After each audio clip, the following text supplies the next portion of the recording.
कंचन इब्राहिमपुर।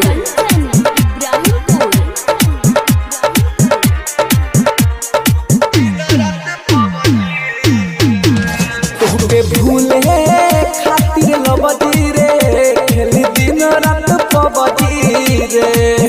तोहके भूले खातिर लबदी रे खेली दिन रात पबजी रे। ओखिया जागता निक न लागता, ओखिया जागता निक न लागता, अरे खाना रोटी सब्जी रे।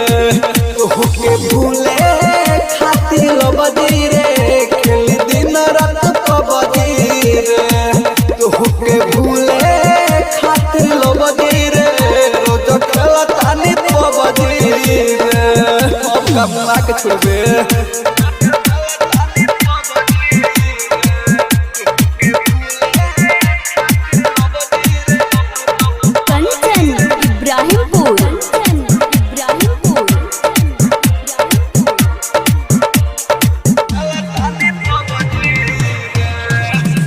भरवा घरवा छोड़ी रही बहरा रे।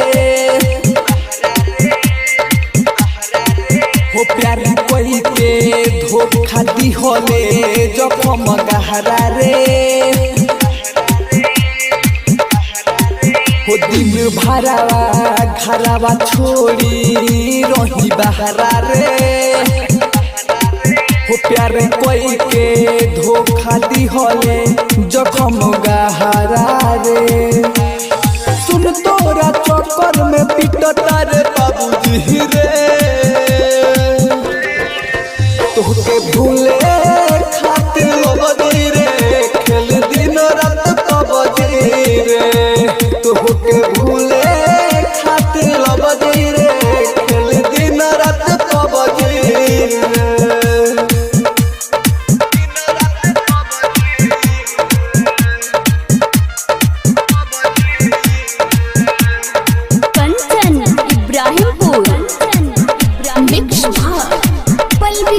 स्टूडियो मठिया मोड़। देह खुश सुननी बारे परमोद के संगवा रे। होवा के देखू रोज पीले बिसकिया रमावा रे। होते तो खुश सुननी बारे परमोद के संगवा रे। होवा के देखू रोज पीले बिसकिया रमावा रे। कहे अमर जितना ही माफ करी हे रबजी रे।